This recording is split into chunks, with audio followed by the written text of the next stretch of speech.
Hello again. Fancy seeing you here. It's funny how we run into each other like this. I actually wondered if today you might just like to listen to some talking. I realised that for myself, I quite like falling asleep when there is simply noise, just people talking, a video playing in the background. I think a lot of people like that. I know that I like that, and so there must be people like me who do as well. But what I quite like doing as well sometimes is simply writing empty-headed, just scribbling words down on a page, just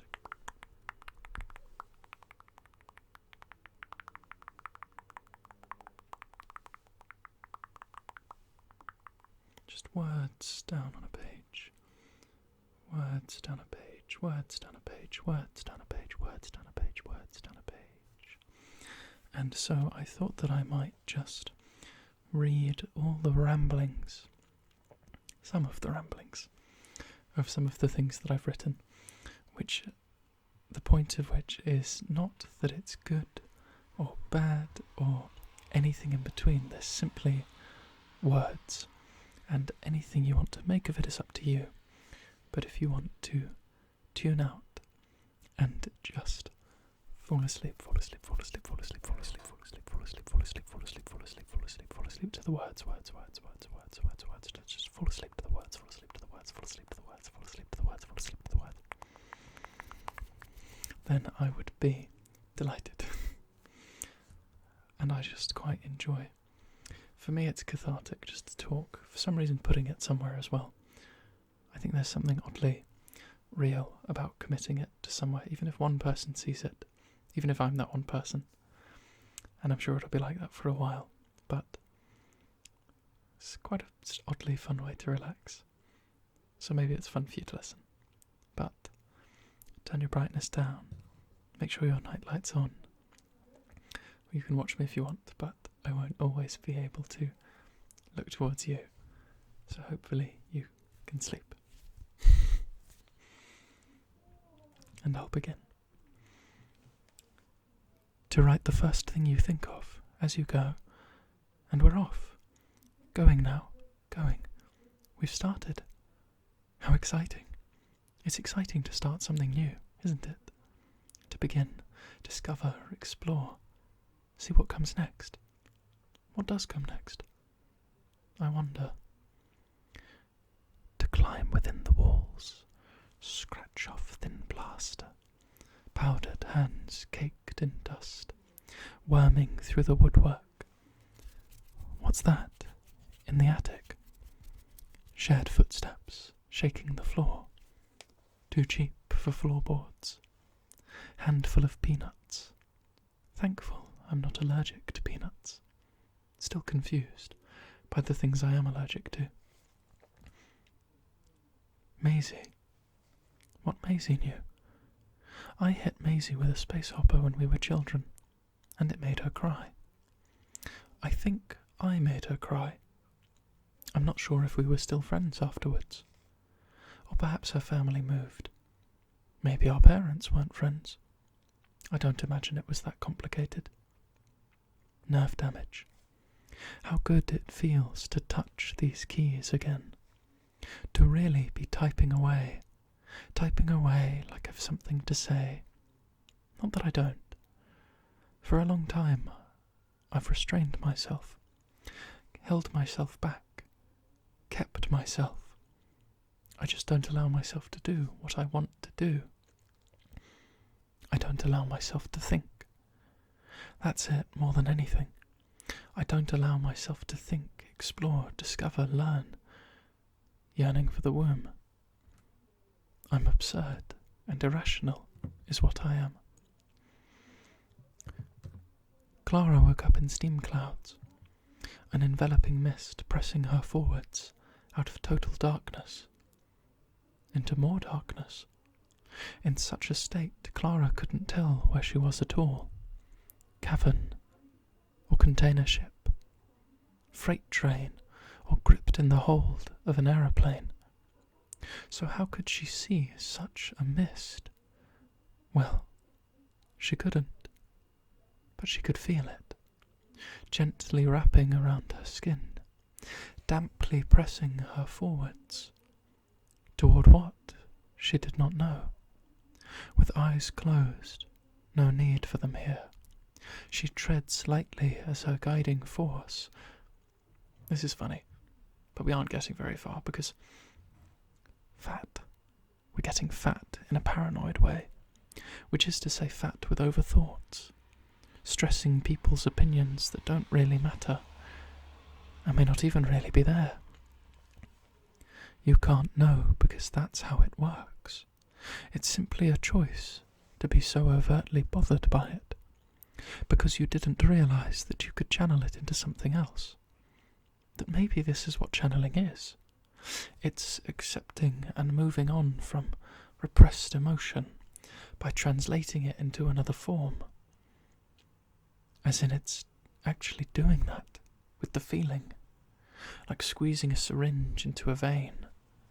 You're emptying out tangible expression. It's no bad thing if you can get over something in your own time. Probably quite good for your well-being. But to actually put the thought and feeling into tangible creation is to viscerally cleanse your impurities. And notice how you've gained energy through doing this, by talking to yourself, hearing yourself think when it would otherwise be so easily dismissed. Think how the excitement is putting words on a page, building within you in this very moment. Sometimes I think I'm trying to learn, though I almost do not want to, that to be an artist, a writer, a creative of any kind, putting something of your own out there, competing with everyone else, doing the same, is that you have to be arrogant. Not necessarily externally, I suppose, but you need to have the internal mindset that what you're going to make deserves to be seen, heard, experienced by other people, over other people's work. You need the internal arrogance and confidence in your own voice that knows that what you're making is worth people's time, or else you'll never have the drive to make it. Fade into the chorus. Pockets of light. I'm going to hide from myself now, not to let go of the keyboard. Hopefully there won't be too many mistakes. My eyes are closed now. What are mistakes to you, anyway? The time is 11:10. Mistakes. Everyone talks about how we need to fail, how failure is good, makes us grow, allows us to learn, consolidate ourselves. But I don't know if anyone actually creates an ideal situation for you to fail in. I suppose part of the point of something like that is it's just meant to hit you. Is failure the same as not succeeding? If I've attended an audition, I couldn't imagine I failed the audition because I wasn't selected. I suppose it depends upon the reason. Whether it was my interpretation not fitting, and me going into it knowing I would only want the role, anyway, with my interpretation not fitting, versus really wanting the role, needing it, to learn, to grow, or being rejected because you simply weren't it. You didn't have it. Is failure not being good enough? Or is it getting things wrong? Surely there's a difference. Maybe only a distinction. It all looks the same by the end anyway, right? Slow down as the breeze blows. Willows beckon. Funny how we filter even our unfiltered. Little tick boxes racing. Swipes thoughts, saying yes or no. Sometimes I think we could stand just to breathe more. People everywhere could stand to breathe more. Weights next to me, like bullet points, less repetitive. Clouds in the sky, people walking by, craning his neck. Know they can see me level through my window if they want to. Hopefully don't want to. Probably don't want to. Would be fun if someone said hello though. Stretching and yawning and caterwauling. Not much caterwauling. Big yawn. Verdant greens and pale leaves on slim trees. Cherry reds and pomegranate seeds. Wonderful world, beckoning to me. White and dark benches, dressed up like pieces of a chess set. A forest of spectators dancing merrily in the wind. Run, run, run, run, run, run, run, run. Leg, leg, leg, leg, leg, leg, leg, leg. Oh, he's gone now. Slow, begrudging steps. Red and blue, facing one another. One bigger, one smaller than the other. Just putting down words in my head. No sensation now. Empty streaming onto the page. Load of nonsense. But that's okay. It's enjoyable. I forget writing down doesn't have to make sense. It doesn't have to achieve something. I think in the way we spoke of failure. You've never really written to entertain yourself. To do it knowing it won't be looked at and judged or critiqued or complained over by other people. Give yourself a challenge. A task of something to do. Depict and see what you give yourself. Devise, devise, devise. It's all about making in the moment. Didn't know there was a show in you. But you know there are shows in you. Harder to explain because you haven't thought of them yet. Because they won't be, can't be, should never be normal. Not normal by anyone's standards of rada rada blah blah blah. Speak easy. No. Push a boundary. Step on someone's toes. Let yourself feel something, because other people's feelings don't matter. Not at first. First, you need to make something that you respond to. Then you see what other people are responding to about it. If you can't give it to yourself, for yourself, then how are you supposed to do that for anybody else on this earth at all? Walk naked through the streets. Neil Gaiman spoke about it like that. Expose yourself. Be vulnerable. How do you feel right now? In this moment? I feel tired. My eyes want to close, blinking quick. I feel a thick, chewable part on my thumb, where tough, calloused skin has bunched ever so slightly, and now I want to gnaw at it. There's a lump in my throat. It feels thick. I feel heavy. I'd like to see what happens. For such beautiful music, you haven't paid it enough attention.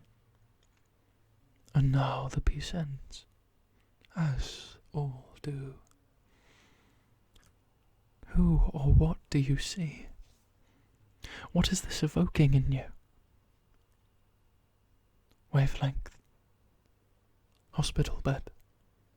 No, outside. Outside of a hospital. In the garden. It's a beautiful garden. A warm day, gentle breeze, lovely sun. Out in the hospital gardens. A perfect day. But no patient. Upstairs, The 3rd floor of 4. It's pretty serious.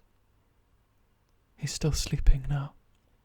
Heartbeat steady, but he spends an awful lot of time sleeping. She's sitting on a cobbled ledge, minding loose soil shuffled out onto the path by the children playing. They know a little about what's going on, but not too much. Only as much as children can. To know without its consequences. To not understand. Take their hands by either side. Walk up each step. There's an elevator, but they've always made you uncomfortable. And you like the exertion these flights of stairs give you. Being tired out by them. Being given time to steady your breaths. It just feels more appropriate than being lifted in a moment. You know there aren't that many steps. You've counted them enough times. In for 4. Hold. Out for 4. Hold.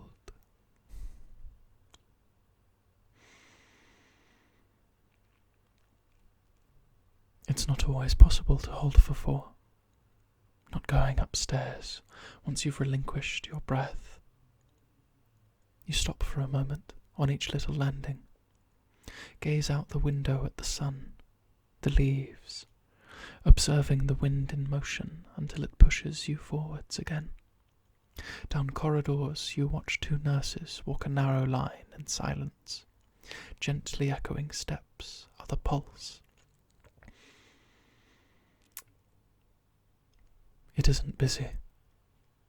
There is no chatter, only exhales of breath. Then your arms pulling, the children tugging you along. So steep the climb now. You're unprepared, left your gear at base camp, a water bottle. Still outside, but they persist, little spirits.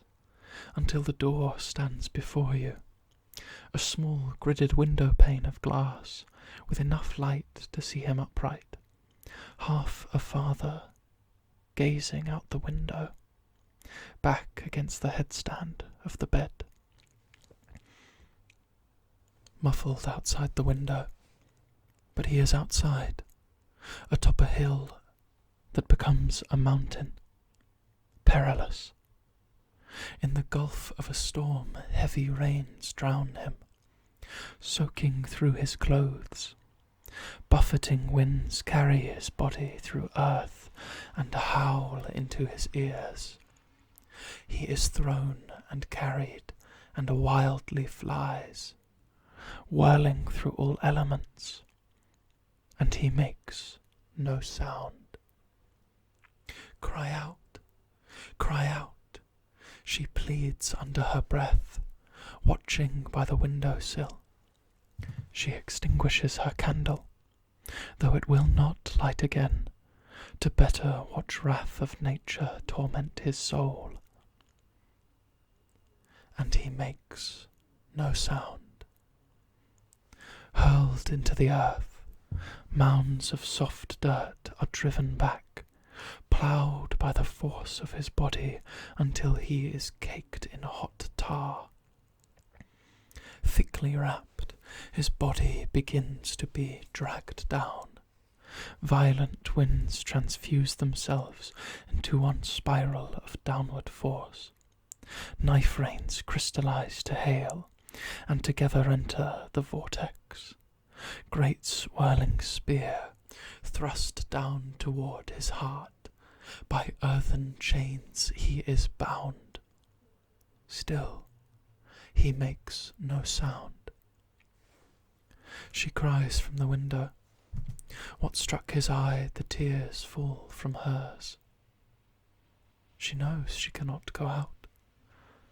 One arm, tunnelling through the dirt, claws with gritted teeth, uprooting itself from the earth.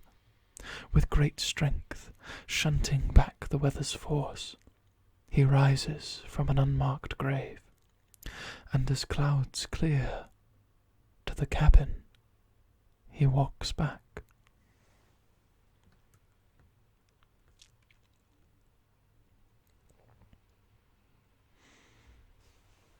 That will do for today. I hope you enjoyed it. Or, well, I'm sure I'll make a few more of these. There's a lot more writing to get through. I hope you've been able to sleep, or you've enjoyed simply hearing someone talk. I wonder sometimes that it's not always about someone talking to you, but just speaking and knowing that they're there. You can tune out more easily, I think, when it's not a question directed at you. I wonder what you make of that. I hope you have enjoyed it. I hope you have a wonderful night. And I will see you again soon. Of that I am sure. Or perhaps you will see me. Bye-bye now.